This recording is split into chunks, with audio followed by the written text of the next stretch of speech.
Bentornati amici sul mio canale o se siete nuovi, benvenuti, io sono Elisa e come ogni lunedì anche oggi sono qui con voi per raccontarvi una storia di true crime. Vi ricordo inoltre che il fine dei miei video e del mio canale è sempre quello di denunciare, diffondere consapevolezza, ma soprattutto quello di ricordare le vittime di queste storie.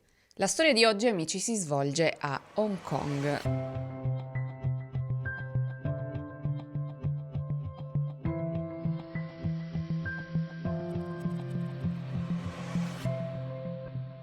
Molti di voi sanno che io ho vissuto lì per anni in passato, sapete anche quanto io ami quella città, quindi ogni tanto ci tengo a portarvi dei casi ambientati lì, anche perché spesso sono casi decisamente meno noti qui da noi. Però prima di iniziare devo fare una piccola parentesi, abbiate pazienza, perché sotto praticamente ogni singolo video, ogni settimana ricevo almeno un commento che dice: ma non hai già parlato di questa storia? Ma questo è un video vecchio, vero? Perché hai rifatto questo video? Io questo video l'ho già visto, quindi volevo dirlo qui una volta per tutte.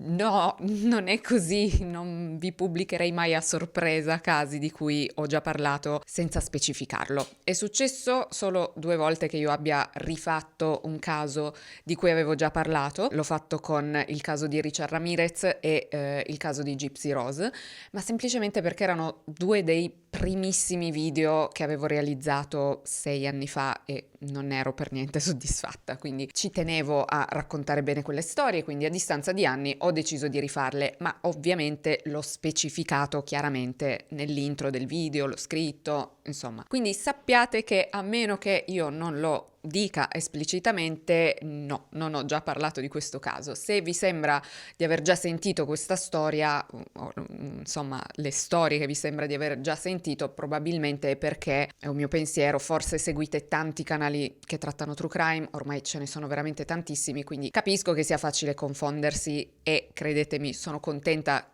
che mi pensiate, che vi venga in mente io, però se vi sembra di aver già ascoltato quella storia, molto probabilmente non ero io che la raccontavo. Scusate questa piccola digressione, ma soprattutto con l'ultimo video, quello su Stephanie Lazarus, ve lo giuro, mi saranno arrivati 50 commenti, tutti uguali, alcuni anche un po' spiacevoli, devo dire, perché sostenevano che io li avessi truffati, cioè un commento diceva proprio ci hai truffati, pubblicando un video vecchio spacciandolo per nuovo, ma no, cioè non è così. Il video di Stephanie Lazarus non l'avevo mai trattato prima, quindi nulla, volevo soltanto specificarlo perché secondo me è giusto così. Quindi, detto questo, amici, proseguiamo, ma prima di cominciare col caso di oggi lasciate che vi parli per solo un minuto dello sponsor di questo video, Saily. Quando si parla di viaggi, amici, io preferisco sempre partire tranquilla e ben organizzata e la connessione internet è qualcosa che non voglio che sia una preoccupazione. Arrivare con internet già attivo senza dover cercare wifi improbabili o comprare sim locali all'ultimo minuto fa veramente la differenza. Per questo, ormai lo sapete, uso Saily, l'app che permette di attivare una sim virtuale e scegliere un piano dati per oltre 200 destinazioni nel mondo direttamente dal telefono prima ancora di partire. L'installazione è semplicissima. Scaricate l'app, scegliete il piano dati che preferite e in pochi passaggi siete pronti, senza sorprese a fine viaggio o roaming costosi. Una cosa che trovo molto comoda è il widget di Saily, con il quale posso monitorare il consumo dati direttamente dallo schermo del telefono. In più, da oggi i crediti Saily si possono usare anche per piccoli upgrade di viaggio, come per esempio accesso alle lounge, voucher Uber o altre comodità che quando si è in giro fanno sempre piacere. Insomma, Saily è pensata per rendere il viaggio più semplice e senza stress. Trovate qui il QR code oppure potete cliccare sul link in descrizione e usando il codice ELISA avrete un 15% di sconto sul primo acquisto. Grazie Saily per aver sponsorizzato questo video e come sempre, amici, grazie a voi per il supporto al canale. E ora cominciamo con la storia di oggi.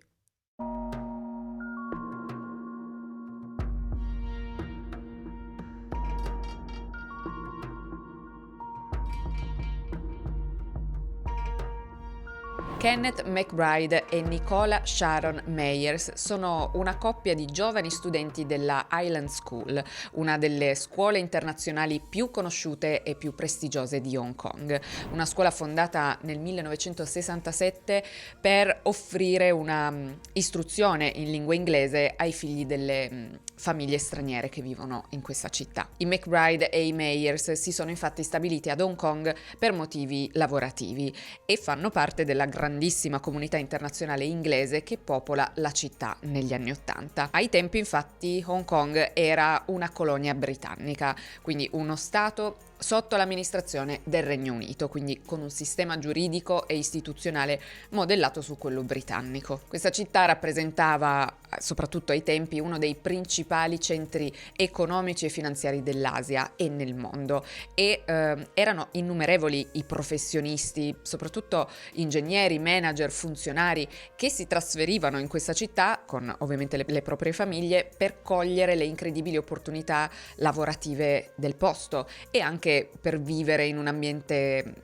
internazionale e comunque privilegiato. Il padre di Kenneth, Hugh McBride, è un ingegnere civile di origini scozzesi, coinvolto in importanti progetti infrastrutturali e di sviluppo urbano. Sua moglie Maggie è una casalinga e i due hanno appunto due figli, Kenneth, che è il maggiore e ha 17 anni, e Marion, la sua sorellina minore. Anche la famiglia di Nicola, che in realtà in questo caso è un nome da donna, se non fosse chiaro, Nicola è una donna, cioè una ragazza, anche la sua famiglia fa parte della comunità britannica. Il padre, John Meyers, si trova anche lui ad Hong Kong per lavoro, anche se non abbiamo ulteriori informazioni su quale sia il suo lavoro, e lui e la moglie Mary comunque hanno anche loro due figli, Nicola che ha 18 anni e il fratello minore Joel. Nicola e Kenneth sono una coppia, sono fidanzati e si sono conosciuti proprio a scuola, alla Highland School, dove sono entrambi molto apprezzati sia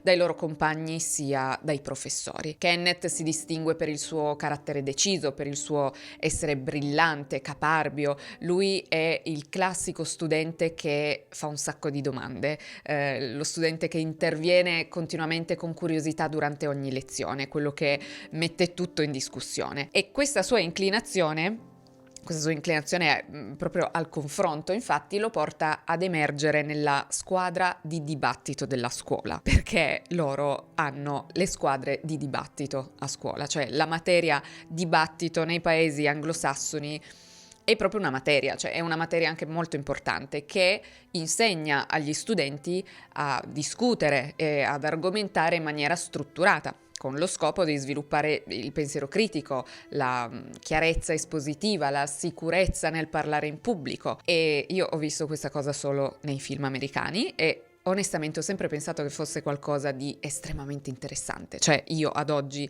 vorrei aver imparato a dibattere a scuola, cioè penso sia una cosa veramente utile da imparare da giovanissimi. L'impegno di Kenneth nella vita scolastica comunque è evidente anche dai ruoli che ricopre. Lui diventa infatti presidente del consiglio studentesco e capitano della squadra di canottaggio, perché tra le varie cose lui è anche un tipo molto sportivo. Accanto a questa determinazione però affiorano anche una certa timidezza e sensibilità che sfocia in una forte passione per la scrittura di poesie che lui dedica specialmente alla sua ragazza Nicola. È con lei infatti che Kenneth condivide gran parte delle sue giornate a scuola e i due sono molto molto legati. Parliamo adesso di lei, Nicola. Nicola è una ragazza molto intelligente, determinata, dotata di un grande talento per le lingue. La sua famiglia infatti è di origini italiane e probabilmente è per quello che lei si chiama Nicola, anche se è curioso perché appunto in Italia è un nome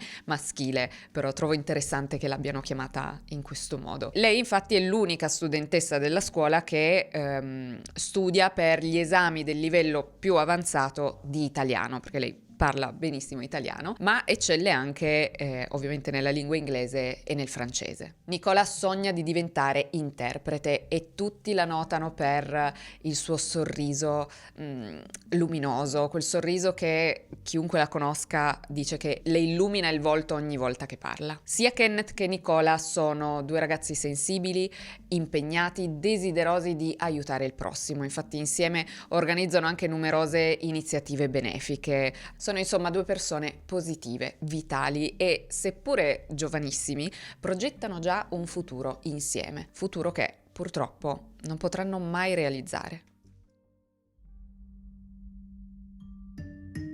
Arriviamo infatti al pomeriggio di sabato 20 aprile del 1985, quando i due fidanzati escono insieme per una passeggiata e per anche studiare insieme, per prepararsi agli esami imminenti. Nicola e Kenneth si dirigono verso una zona collinare situata all'interno di un grandissimo parco naturale di Hong Kong, l'area di Braemar Hills, che prende il nome dal villaggio scozzese di Braemar nelle Highlands, proprio per questa sua natura incontaminata. Infatti qua dobbiamo fare un momento super quark, perché devo spiegarvi un po' come è fatta Hong Kong, un po' perché è importante per capire alcune dinamiche di questo caso e un po' perché non mi stancherei mai di parlare di Hong Kong, quindi vi tocca sopportarmi. Forse molti di voi non sanno che Hong Kong è una città quasi unica dal punto di vista urbanistico, perché è vero che è ancora oggi una delle città con la densità abitativa più alta al mondo, ma nonostante questo circa il 40% del territorio non è edificato, cioè è un'area naturale protetta, c'è proprio una regola, una legge, non si può costruire in quelle zone, cioè lì deve rimanere tutta natura incontaminata. Il risultato è questo contrasto che per me è stupendo, perché la città è interamente di cemento, è molto cementosa, è piena di gente con questi grattacieli altissimi, quasi non si vede il cielo, ma se prendi la macchina o l'autobus in 15 minuti neanche sei letteralmente in mezzo ai boschi, cioè alla foresta, sei al mare con queste spiagge libere circondate dal verde, è veramente è stupendo, scusate, ma amo troppo quel posto. Braemar Hills è proprio una di queste zone verdi, è ad un passo dalla città, ma è immersa nei boschi, nel verde, con tutta una rete di sentieri per camminare, immersi in questa vegetazione molto fitta. È un posto perfetto per rifugiarsi e evadere dal caos cittadino ed è un luogo che Kenneth e Nicola conoscono molto bene perché lo frequentano spesso, anche perché questa zona è molto vicina a casa di lei. Quindi Kenneth e Nicola quel giorno escono da casa loro e si incamminano verso questo parco, verso questa collina, alla ricerca di un posto tranquillo dove appunto stare un po' insieme e dedicarsi allo studio. Quella sera però né Kenneth né Nicola rincasano dalle rispettive famiglie, che ovviamente ad un certo punto cominciano a preoccuparsi. Il padre di Kenneth verso l'una di notte è decisamente allarmato e così decide di uscire e andare direttamente a perlustrare la zona lui stesso. Però essendo notte, tutto è totalmente immerso nell'oscurità perché non c'è illuminazione nel bosco, cioè come vi dicevo è proprio natura incontaminata, quindi in molti punti non ci sono proprio neanche i lampioni. Le famiglie quindi si recano dalla polizia che inizia le ricerche il mattino seguente. Iniziano a perlustrare i boschi e dopo un po' viene rinvenuto un oggetto, viene rinvenuto un libro di scuola che apparteneva proprio a Kenneth, ma di lui e della sua fidanzata non c'è traccia, sembrano proprio spariti nel nulla, come se fossero stati inghiottiti dalla vegetazione. Solo poche ore dopo arriva una telefonata alle autorità, una telefonata che i genitori di Kenneth e Nicola speravano non arrivasse mai. Un uomo che stava facendo jogging proprio lungo i sentieri di Braemar Hills racconta di essersi imbattuto nei corpi di due ragazzi giovani, un maschio e una femmina, corpi gravemente mutilati. Gli investigatori si precipitano immediatamente sul posto e si trovano davanti a una scena veramente agghiacciante, una scena che Li lascia sconvolti proprio per la forte violenza che trasmette. I due corpi purtroppo sono appunto proprio quelli di Kenneth e Nicola, che sono evidentemente stati picchiati, torturati e brutalmente uccisi. Kenneth presenta ferite diffuse su tutto il corpo, più di un centinaio, e anche dei lividi molto evidenti sul collo, oltre a segni di costrizione sia alle mani sia ai piedi, alle caviglie, e quindi questo evidenzia che sia stato legato. Oltretutto non indossa più le sue scarpe, erano delle sneakers della Nike che quindi potrebbero essergli state rubate o comunque sfilate dopo l'aggressione. Il corpo di Nicola invece appare, se possibile, ancora più devastato. È parzialmente svestita, è stata chiaramente abusata sessualmente e presenta oltre 500 ferite. Pensate che alcuni investigatori dichiareranno di non aver mai visto in tutta la loro carriera un numero così elevato di lesioni su una vittima. Ma c'è anche qualcos'altro di particolare che colpisce gli investigatori, ovvero l'assenza totale di un qualsiasi tentativo di occultamento. I corpi sono stati lasciati lì, così, allo scoperto, semplicemente adagiati lungo un pendio, e infatti sono stati notati praticamente subito dalla prima persona che ha imboccato il sentiero giusto. Cioè, quindi non si trovavano in mezzo alla vegetazione più fitta, né sono stati nascosti tra i cespugli, cioè, sono stati semplicemente distesi all'aperto e non sembra esserci stato neanche un tentativo di coprirli con qualcosa, con, non so, delle foglie, dei rami, e questo è molto strano. Le unità speciali, tra cui il reparto per i crimini organizzati, vengono inviate sul posto, cosa però non semplice perché, come vi dicevo, la zona è impervia, cioè non è di facile accesso, è a tutti gli effetti un bosco. In uno dei podcast che ho utilizzato per documentarmi c'è un esperto di scienze forensi che si chiama Robert Greene, che spiega proprio tutte le difficoltà del perlustrare una scena del crimine di questo tipo. Spiega che di fronte ad una scena del crimine all'aperto, come in questo caso quella su una collina, il primo vero problema è l'accesso, cioè quindi come raggiungere la scena del crimine senza inquinarla. In un ambiente del genere così fitto, ogni movimento può compromettere le prove perché alcune di esse, come le fibre, sono estremamente fragili e facilmente disperdibili, già solo per via degli agenti atmosferici, come per esempio il vento, no? Il vento può spostarle, può farle scomparire completamente, compromettendo elementi potenzialmente cruciali, per non parlare del rischio di spostare o pestare inavvertitamente qualcosa, qualche traccia, qualche reperto magari nascosto sotto l'erba. Il caso comunque viene assegnato alla squadra investigativa competente, ma fin da subito è chiaro che l'intervento coinvolgerà molte più risorse. Oltre al team principale partecipano anche svariate unità di polizia locali e viene coinvolto l'intera unità investigativa per il crimine organizzato e i reati gravi, con tutte e 4 le sue divisioni, vista appunto la gravità e la complessità della situazione. Circa 400 agenti perlustrano la zona senza sosta, avanzando in queste file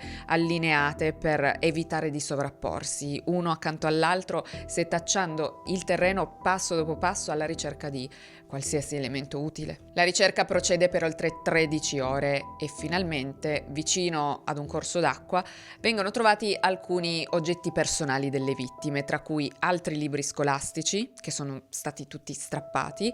Quindi tutto fa pensare ad una colluttazione, ad una lotta, ad un'aggressione molto concitata e anche prolungata. Intanto i corpi vengono recuperati con l'aiuto di un elicottero che li trasporta prima all'ospedale militare britannico e successivamente all'obitorio pubblico affinché venga eseguita l'autopsia. Da questa autopsia emerge che Nicola purtroppo è morta di stenti a causa dei numerosissimi colpi e delle numerosissime lesioni, mentre invece Kenneth è morto per asfissia. La notizia di queste morti così brutali si diffonde molto rapidamente, non solo nel quartiere ma proprio nell'intera città, che precipita nel panico all'idea che un killer così spietato sia a piede libero. A scuola uno dei primi ad apprendere quanto accaduto è l'insegnante di storia di Kenneth e Nicola, che si chiama Chris Force. Il professore aveva infatti programmato di trascorrere quella domenica sera proprio con Kenneth e Nicola per prepararli ad una competizione di dibattito, perché lui, oltre a insegnare storia, faceva anche da tutor ad alcuni studenti, compresi appunto loro due. Ma non vedendoli arrivare, il professore aveva fatto un giro di chiamate e aveva appreso così la notizia, che chiaramente lo aveva lasciato incredulo e devastato. Sarà proprio lui a informare il resto degli studenti il lunedì mattina insieme al vicepreside, anche se alcuni compagni di classe ne erano già al corrente. Infatti si sono presentati a lezione con una fascia nera al braccio in segno di lutto. Oltre alle famiglie, ovviamente, anche l'intera comunità scolastica viene travolta dal dolore e tutti insieme, studenti e insegnanti, si trovano a dover decidere se sospendere oppure no le lezioni, cercando di gestire questa situazione delicatissima a cui ovviamente nessuno era preparato. Alla fine comunque si decide di proseguire con le normali attività scolastiche, ispirandosi un po' a quella che era l'attitudine di Kenneth e Nicola, che erano appunto due ragazzi attivi, positivi, determinati, che non avrebbero voluto che la vita della comunità si fermasse. Poi, nel tentativo di onorare la memoria dei loro amici, gli studenti si radunano e iniziano a condividere ricordi,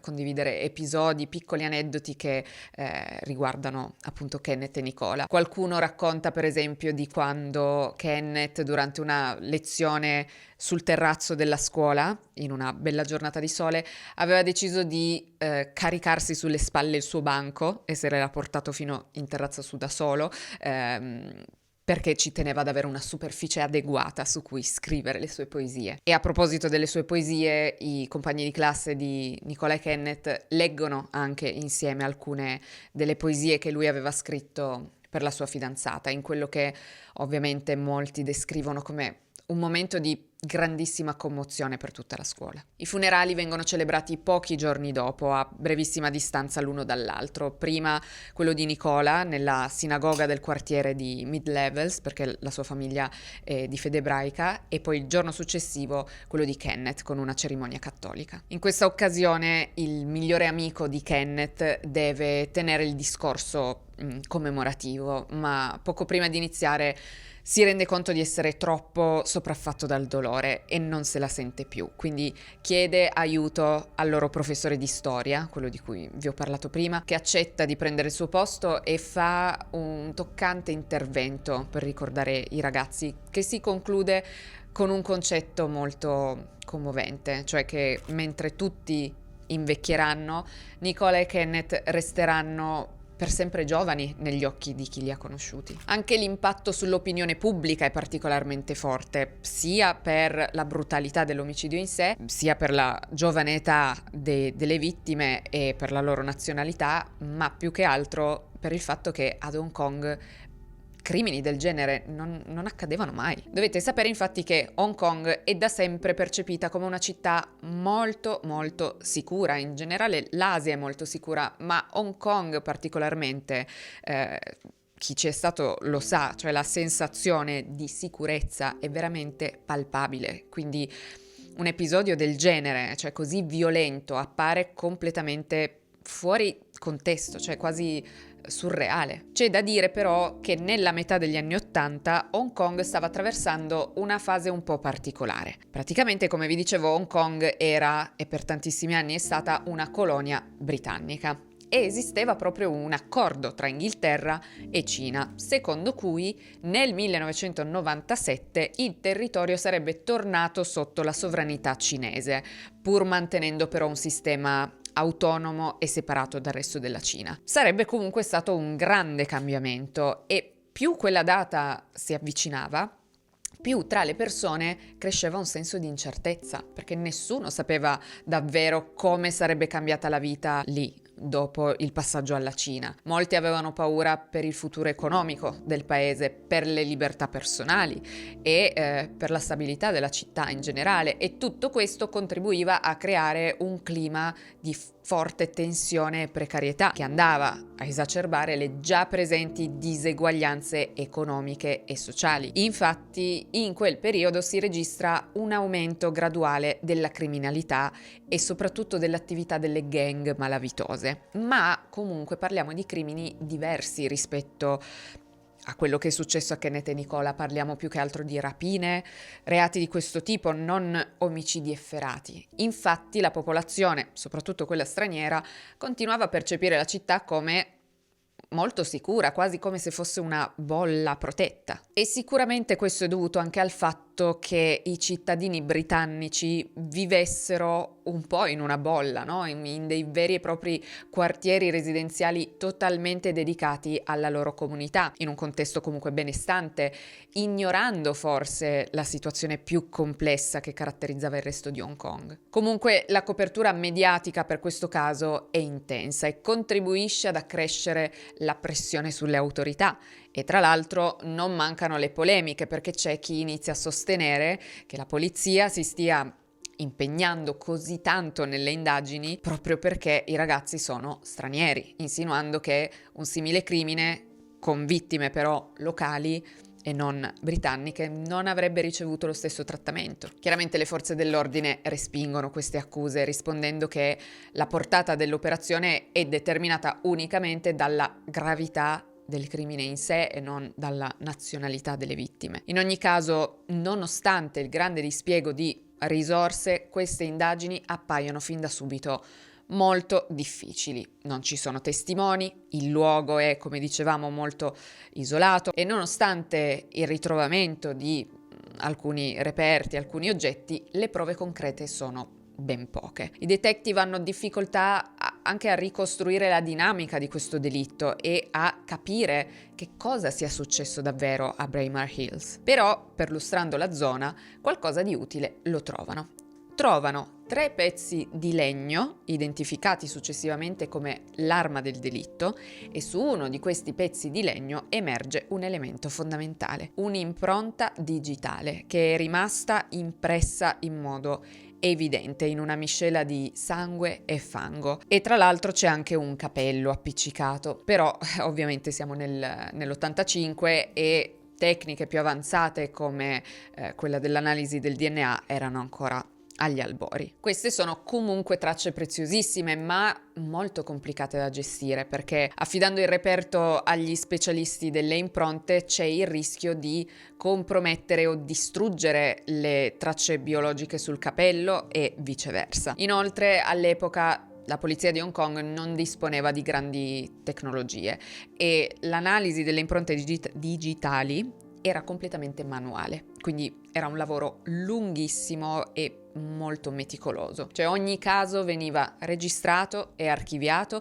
e gli investigatori conservavano tutte le tracce delle impronte raccolte. Poi magari a distanza di mesi o addirittura di un anno si tornava su quei registri per confrontare i dati e cercare eventuali corrispondenze, quindi con un processo di confronto molto complesso, molto laborioso e che spesso non portava a identificazioni certe. Alla fine comunque viene in qualche modo isolato un potenziale profilo genetico, ma purtroppo nella banca dati della polizia di Hong Kong non c'è alcuna corrispondenza, quindi chiunque sia stato non è già schedato all'interno della banca dati della polizia di Hong Kong. Quindi al momento questa impronta, così come anche altre impronte rinvenute per esempio sui libri che avevano trovato, risultano del tutto inutili. Così come inutili al fine delle indagini risultano i campioni biologici e le tracce di sangue raccolte dal corpo di Nicola. I detective riescono però in qualche modo a definire meglio la dinamica dell'accaduto. Per quanto riguarda Kenneth, ipotizzano che abbia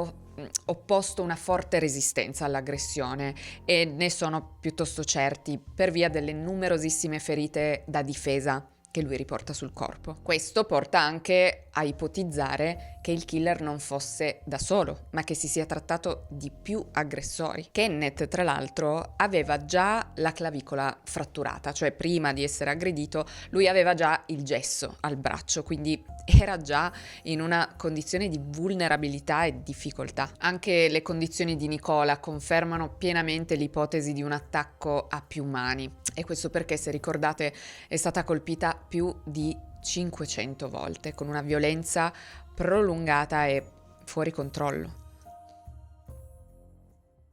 E così la polizia si lancia alla ricerca di gruppi di 2 o più persone, magari già coinvolti in reati come aggressioni sessuali e piccole rapine, addentrandosi nell'ambiente delle gang criminali e affidandosi ad una rete di informatori, nel tentativo di scovare notizie o dettagli che solitamente sfuggono ai canali ufficiali. E a soli 4 giorni dal ritrovamento dei corpi arriva una segnalazione secondo cui alcuni sospettati si nasconderebbero in un edificio residenziale situato in Panhoy Street, nella zona di Quarry Bay. L'edificio viene quindi immediatamente isolato e le forze dell'ordine perquisiscono sistematicamente ogni appartamento per circa 7 ore consecutive, ma purtroppo non trovano nulla e sono costrette a interrompere l'operazione perché di fatto non trovano nessun sospettato. Ma la ricerca continua ed è vastissima, arriva a coinvolgere tutte le stazioni di polizia dell'isola.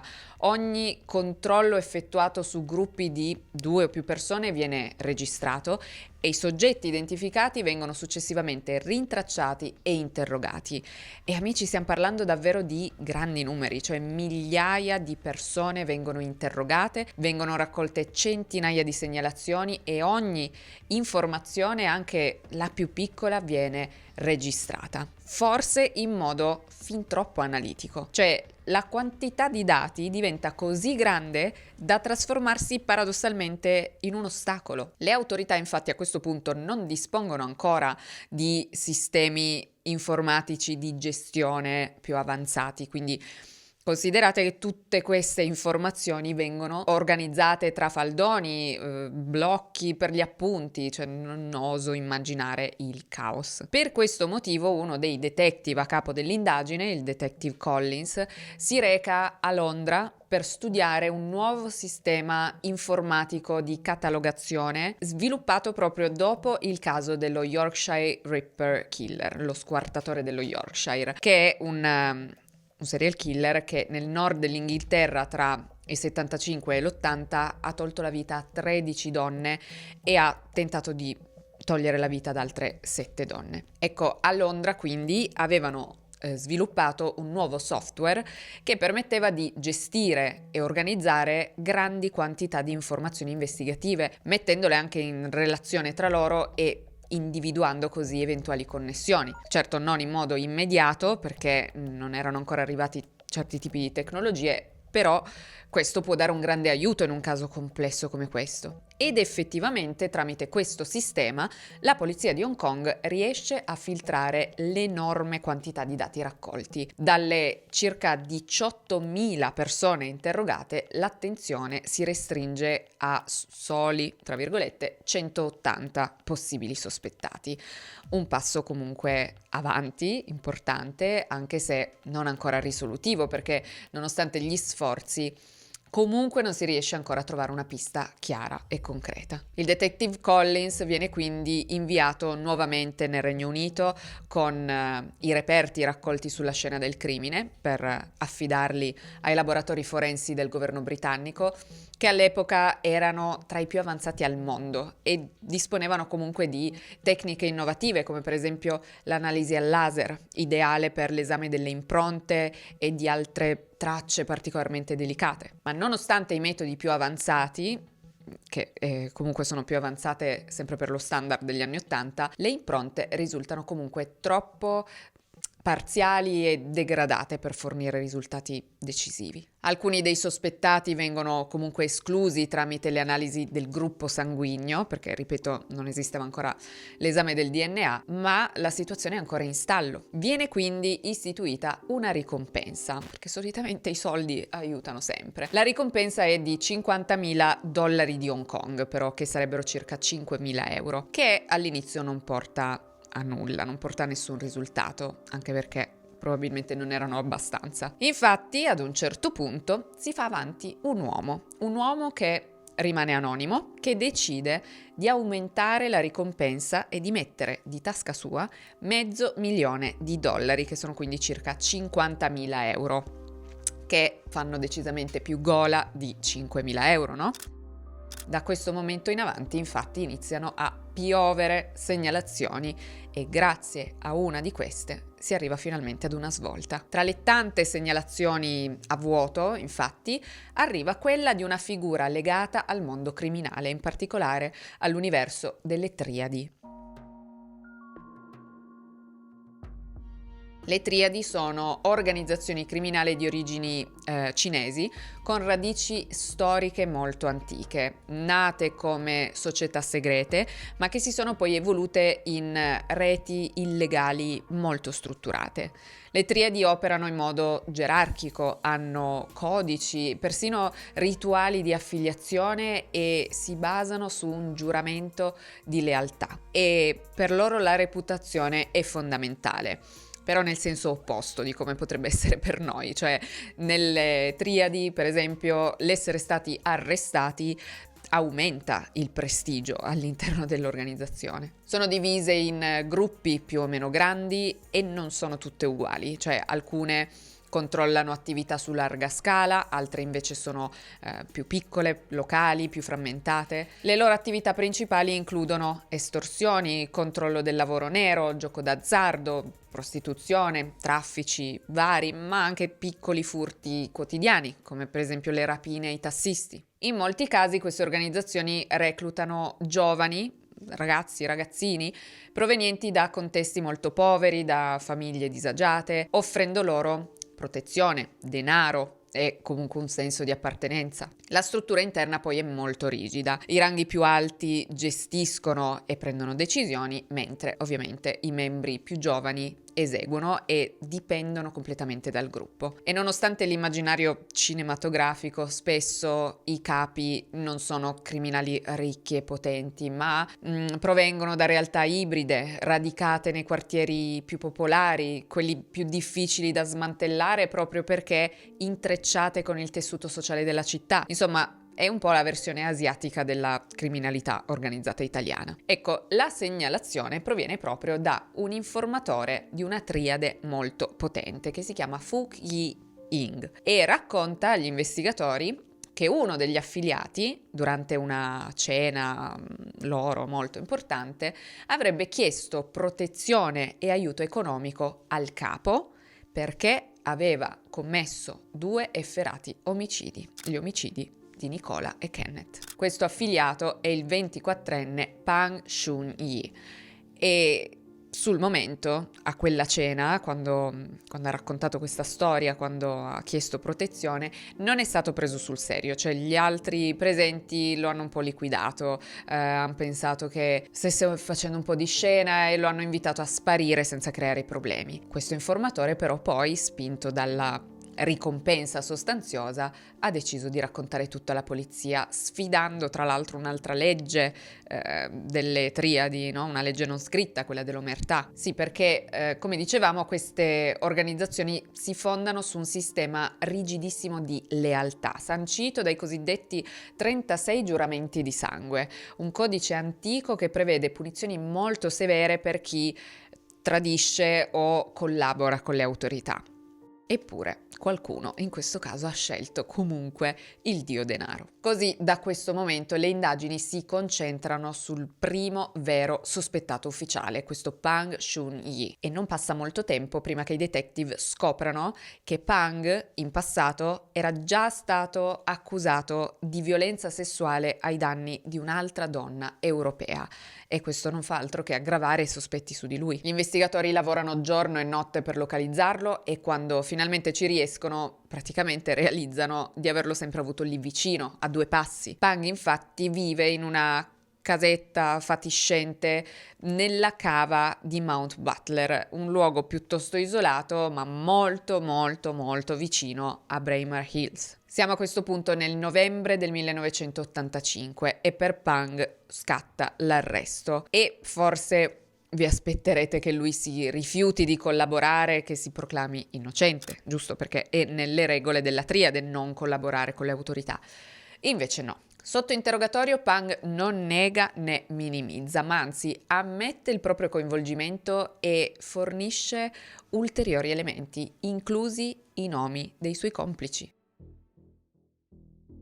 Nel giro di circa 48 ore vengono individuati e arrestati anche gli altri 4 membri del gruppo. Tam Se-foon di 20 anni, Kyu Man di 24 anni, Cheung Yao Han di soli 17 anni e infine Won Sam Leung di addirittura solo 16 anni. E tra l'altro al momento dell'arresto uno di loro, Tam Se-foon, indossava le scarpe che erano state sottratte a Kenneth. Vi ricordate, il suo corpo era stato trovato senza le scarpe? Ebbene, Tam le aveva indossate per mesi dopo il delitto. Gli inquirenti si trovano quindi davanti a una specie di baby gang, a un gruppo che non risponde esattamente ai profili che avevano immaginato. Infatti non si tratta di criminali esperti o di membri strutturati delle triadi, ma piuttosto di giovani delinquentelli che sopravvivono grazie a piccoli espedienti come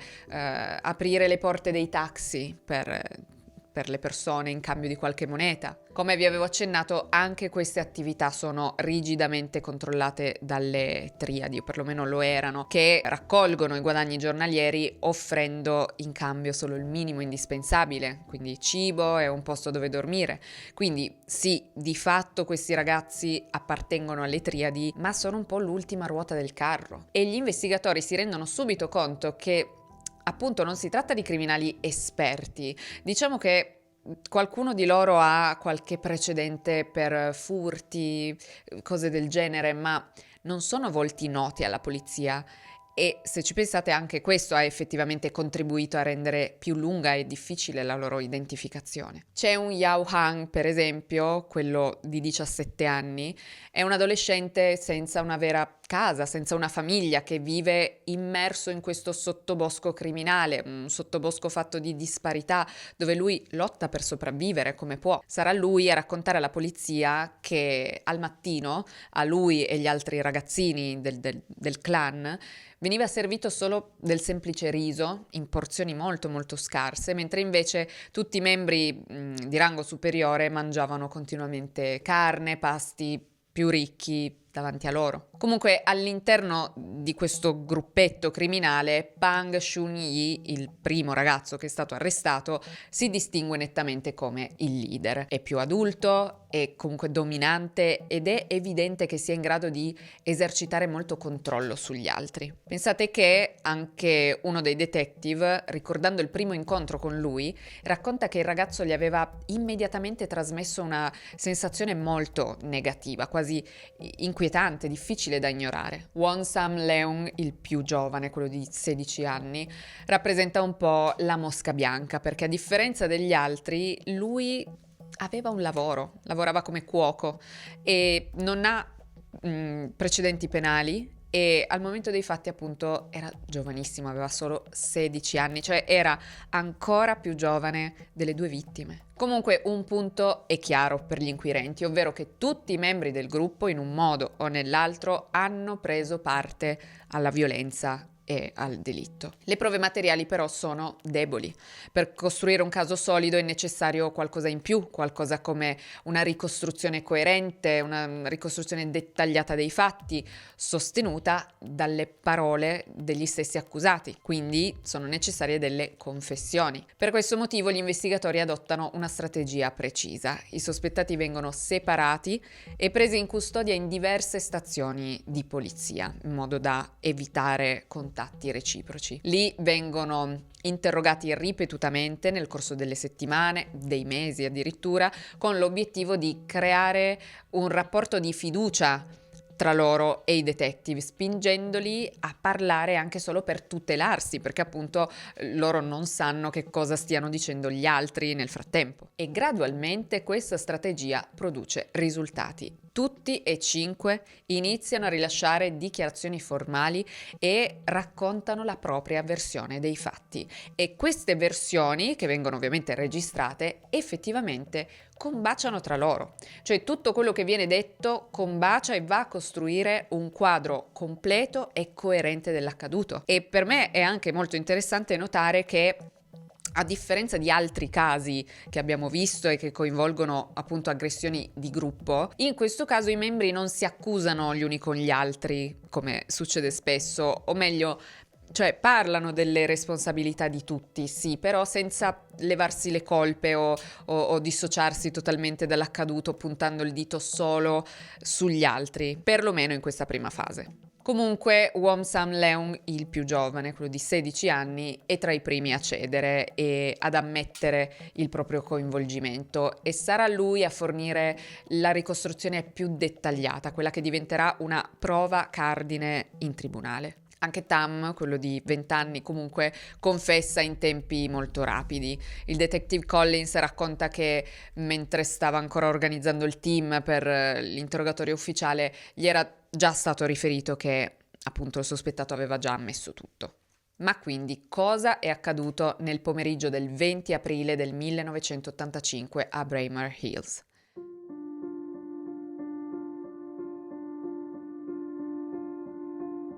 Secondo le ricostruzioni investigative, il gruppo non sarebbe partito con l'intenzione di uccidere. I ragazzi quel giorno si sono riuniti per stare un po' in giro e, dopo aver passato del tempo insieme tra cibo e alcol, si sono messi alla ricerca di un modo per procurarsi altri soldi. In un primo momento hanno pensato di rubare dei cavi di rame dalle installazioni pubbliche, ma si sono presto resi conto di non avere né gli strumenti né le capacità per farlo. Così hanno deciso di optare per qualcosa di più semplice e immediato, ovvero una rapina, rapinare qualcuno. Per evitare testimoni, il gruppo ha scelto di spostarsi in una zona isolata, appunto sulle colline di Braemar Hill, zona che Pang Shun-yi, abitando in quella casetta fatiscente, vi ricordate, molto molto vicino a quella collina, conosce molto bene. Pang conosce i sentieri, le zone meno visibili e i punti in cui è possibile muoversi senza essere notati. Il gruppo ha inizialmente quindi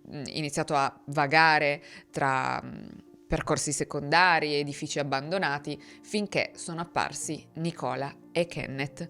Essendo europei, Pang e i suoi amici si sono convinti che i due fossero ricchi e quindi che fossero le vittime ideali. I giovani aggressori quindi si sono divisi in due gruppi e li hanno accerchiati, bloccando di fatto ogni loro via di fuga. Nicola e Kenneth non avevano soldi con loro, anzi avevano solamente $1 di Hong Kong, che sarebbero tipo 10 centesimi, e non è chiaro se questo sia stato interpretato dai criminali come una provocazione, ma è in quel momento che qualcosa è cambiato, cioè si è come accesa una miccia. E da lì è esplosa la violenza. Kenneth e Nicola sono stati colpiti violentemente con oggetti trovati sul posto, come pietre, rami, pezzi di legno, e ovviamente, essendo 2 contro 5, sono stati sopraffatti in breve tempo.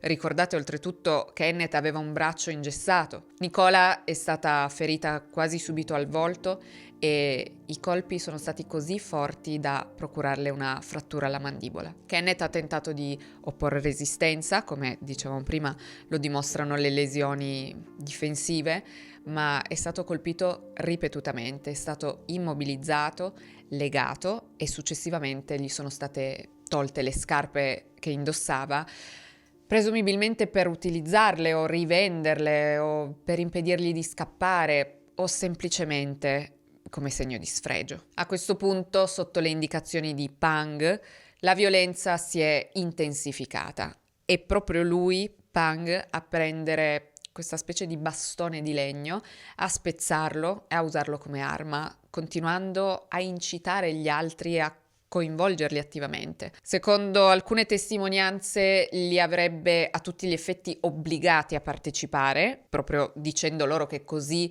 sarebbero stati tutti coinvolti allo stesso modo nel delitto. Secondo altre testimonianze li avrebbe semplicemente attirati, manipolati, diciamo, in una dinamica di gruppo da cui nessuno si è più riuscito a sottrarre. In ogni caso, quello che è certo è che tutti hanno partecipato a questo delitto. Non sembra esserci stato proprio un momento in cui il gruppo ha deciso consapevolmente di andare oltre, ma dalle confessioni emerge piuttosto una progressione caotica in cui la violenza è semplicemente cresciuta e si è autoalimentata sempre di più. Va detto che su alcune cose le versioni sono un po' discordanti. Per esempio Won specifica che lui, cioè stando a quello che dice lui e altri ragazzi del gruppo hanno un po' provato ad opporsi a Pang, al capo. Dice che lui, appunto Won e altri ragazzi avevano tentato di interrompere quello che stava accadendo, allontanandosi di qualche passo e facendo solo da spettatori, mentre Pang, il capo, colpiva Nicola ripetutamente. E fino a quel momento, sempre secondo la versione di Won, non c'era stata alcuna intenzione esplicita di togliere la vita ai ragazzi.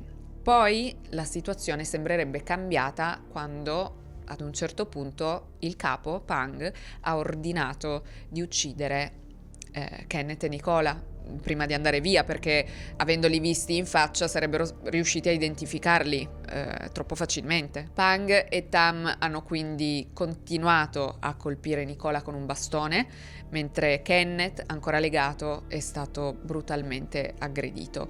Won riferisce che Pang, vedendo lui e i suoi amici esitare, li avrebbe minacciati. Ha detto loro che se si fossero rifiutati sarebbero stati uccisi anche loro, quindi loro, temendo per la propria vita, avrebbero eseguito gli ordini continuando a colpire la coppia. Pang invece nel corso del suo racconto tenta per certi versi di giustificarsi, arrivando ad affermare che Nicola e Kenneth si sarebbero lanciati contro di loro, dando per primi il via alla violenza. Ma se anche i due avessero tentato di difendersi, ovviamente questo non giustifica le violenze successive e una tale brutalità. Fatto sta che a questo punto Kenneth è stato colpito ripetutamente, appunto legato, aggredito con rami, oggetti trovati lì intorno e alla fine è stato ucciso per asfissia. Praticamente hanno posizionato quel bastone di legno sul suo collo e alcuni membri del gruppo ci hanno saltato sopra. Nonostante questo, Kenneth era ancora vivo, quindi alla fine è stato strangolato con un pezzo di stoffa, tirato con forza da Pang e Tam. Ma purtroppo, come se tutto questo non fosse già abbastanza mostruoso e crudele, prima di morire Kenneth è stato costretto ad assistere alla violenza su Nicola, alla violenza sessuale perpetrata da Pang, pare usando anche un bastone e una bottiglia. Durante questa sadica aggressione, tra l'altro, gli altri membri del gruppo sono rimasti nei dintorni, fumando sigarette e semplicemente aspettando che Pang finisse di fare i suoi comodi. E dopo la violenza, Pang ha continuato a colpire Nicola per ore, soprattutto alla testa, fino a quando appunto la ragazza si è spenta proprio per via delle lesioni. Dopo tutto questo il gruppo ha tentato maldestramente di eliminare le prove, gettando alcuni effetti personali delle vittime in un fiumiciattolo lì vicino e lungo un pendio. Un tentativo piuttosto inefficace di confondere le tracce e disfarsi dei pezzi di legno e degli altri elementi utilizzati come arma del delitto. Non si sono però preoccupati di nascondere i corpi, come sappiamo, convinti che in una zona così tanto isolata nessuno tanto li avrebbe trovati facilmente. In questa drammatica ricostruzione, che è a tutti gli effetti quella ufficiale, quello che a tanti appare poco chiaro è il movente. Cioè, è vero, il gruppo voleva fare una rapina, ma quindi perché reagire in modo così violento e compiere 2 omicidi così tanto efferati? Alcune interpretazioni suggeriscono una sorta di iniziazione, una prova di coraggio poi degenerata sotto la guida di Pang, oppure un modo forse per sancire i legami e i rapporti di potere nel gruppo, nella gang. Comunque tutti i membri del gruppo forniscono la loro confessione e oltre questo si recano anche sul posto, guidando gli investigatori attraverso i sentieri e creando delle ricostruzioni proprio visive dal forte impatto, che vengono poi infatti registrate per essere utilizzate durante il processo. Ma nonostante siano stati tutti comunque collaborativi e abbiano tutti confessato, al processo gli imputati si dichiarano tutti non colpevoli. Poi nel novembre dell'86, solo pochi giorni prima dall'inizio del processo, Won, che è quello più giovane di 16 anni, cambia la sua posizione. Ammette la propria colpevolezza, quindi si dichiara colpevole, e accetta anche di testimoniare contro gli altri, diventando quindi il testimone chiave del processo. L'accusa presenta un buon numero di prove, le fotografie, le registrazioni audio delle confessioni e video delle ricostruzioni, tutti gli oggetti recuperati sulla scena e gli stessi strumenti utilizzati nell'aggressione. Ma come dicevamo, tutto si basa per lo più sulle ricostruzioni. La difesa non ha un compito facile. Le confessioni, i video e la testimonianza di Won creano un quadro coerente e difficile da contestare anche in assenza di prove forensi come il DNA. Il processo dura circa 56 giorni e il 18 gennaio del 1987 la giuria emette un verdetto unanime di colpevolezza. Così i 3 membri del gruppo, che erano maggiorenni, vengono condannati alla pena di morte, che viene però poi tramutata in ergastolo nel 1989 perché ad Hong Kong le esecuzioni non avvenivano più da moltissimi anni. Gli altri 2, che erano minorenni al tempo dei fatti, vengono condannati ad una detenzione a tempo indeterminato. Cioè, nel sistema giudiziario inglese esiste proprio questa espressione che è at Her Majesty's pleasure, cioè a discrezione di Sua Maestà, e si usa questa formula molto con i minori che hanno commesso crimini molto molto gravi, come in questo caso, e la loro liberazione dipende appunto dalla decisione delle autorità e dalla valutazione del rischio che quella persona rappresenta ancora. E dopo 17 anni succede qualcosa che per me è incredibile, ovvero Won, quello che al tempo aveva 16 anni, il più giovane, viene rilasciato, quindi esce dal carcere dopo 17 anni grazie ai genitori di Kenneth. Sì, praticamente le autorità nel 2004 stavano già valutando la sua scarcerazione e quando i genitori di Kenneth lo hanno saputo, il padre ha scritto personalmente alle autorità di Hong Kong per sostenere la richiesta di clemenza e la sua scarcerazione. I genitori di Kenneth successivamente spiegano ai media di non aver mai cercato vendetta, per loro il dolore per la perdita rimane immutato e rimane presente ogni giorno, ma non si è mai trasformato in desiderio di vendetta. Dichiarano di credere profondamente nel perdono e che chi riconosce la gravità delle proprie azioni e se ne pente come Won, che comunque è stato l'unico a dichiararsi colpevole e a testimoniare contro tutti gli altri, secondo loro merita un'altra possibilità. Won, dal canto suo, dichiara di provare un rimorso profondo, di aver pensato molte volte a togliersi la vita, ma che aver ricevuto il perdono dei McBride l'ha aiutato a voltare pagina e a ricominciare. Ha anche detto di volerli incontrare di persona, ma loro fino ad ora comprensibilmente hanno sempre declinato. Sulla base di questa scarcerazione, più avanti anche Cheung Yao Hang, quello che aveva 17 anni, presenta ricorso nel tentativo di ottenere anche lui la libertà. In tribunale la difesa si concentra in particolare sul concetto di coercizione, invitando la Corte a considerare la condizione di un ragazzo che al tempo aveva solo 17 anni, posto sotto l'influenza di una figura violenta e dominante come Pang. Sempre secondo la sua difesa, Cheung avrebbe agito spinto da una minaccia concreta, la convinzione che, rifiutandosi di partecipare, sarebbe stato ucciso a sua volta, trovandosi in una situazione di paura estrema. Diversi psicologi clinici vengono chiamati a valutare la personalità di Cheung. Un esperto del Dipartimento dei Servizi Correzionali evidenzia in Cheung un senso autentico di rimorso, mentre un'altra valutazione mette in luce un forte desiderio di riscatto, cioè di diventare padrone della sua vita e di voler assumere proprio un ruolo attivo nella sua vita. Così Cheung, che durante la detenzione si è iscritto all'università, ha trascorso gran parte del suo tempo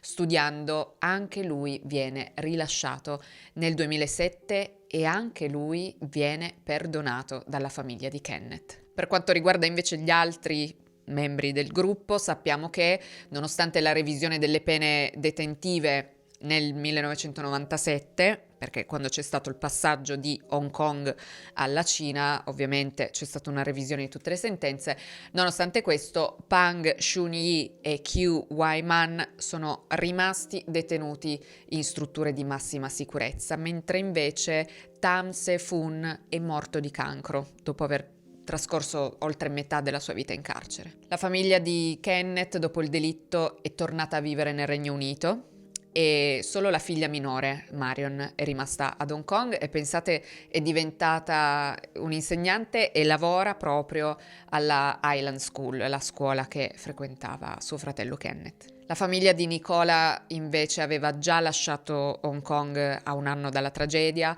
e ci sono tornati solamente una volta. Tra l'altro nel 1987 è stato distribuito ad Hong Kong un film in lingua cinese ispirata a questo caso, un film però dai toni fortemente sensazionalistici, ricco di immagini esplicite, scene di violenza estrema che hanno trasformato una tragedia reale in uno spettacolo macabro e di cattivo gusto. Le famiglie di Nicola e Kenneth infatti hanno reagito con profonda indignazione, dichiarando di non essere neanche mai stati informati del progetto e definendo il film un'offesa alla memoria dei loro figli. Infatti hanno intrapreso azioni legali per impedirne la distribuzione, ma non ho trovato altre informazioni in merito, non so se ci sono riusciti. Parallelamente però prende forma un modo completamente diverso di ricordare Nicola e Kenneth. In loro memoria infatti viene creato un fondo commemorativo, il Nicola Meyers and Kenneth McBride Memorial Fund, destinato ad aiutare gli studenti locali che a causa di difficoltà economiche rischiano di non poter proseguire gli studi superiori. Ogni anno questo fondo assegna borse di studio e contributi economici a giovani meritevoli, aiutandoli a sostenere le spese come libri scolastici, trasporti, materiale didattico, e il progetto continua ancora oggi grazie al sostegno di genitori, studenti e anche donazioni private.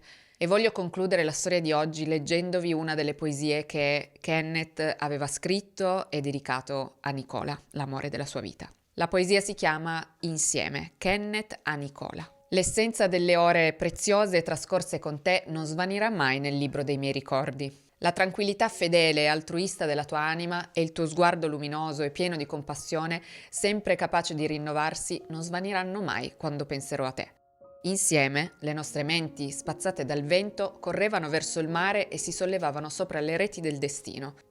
Insieme, le nostre forze si sono temprate crescendo. Accanto a te, il tempo e il dolore sembravano dissolversi, mentre le nostre risate e il tuo sorriso gentile prendevano il posto della solitudine.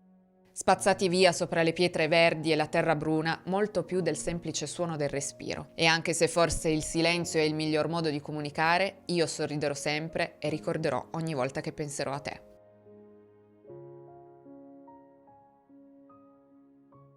Queste, amici, sono tutte le informazioni che avevo su questo caso. Fatemi sapere se lo conoscevate già, fatemi sapere che cosa ne pensate, lasciate come sempre un commento, ma non dimenticate di essere gentili con me e con gli altri. E detto questo, io vi ringrazio per aver passato tutto questo tempo con me anche oggi e ci rivediamo al prossimo video.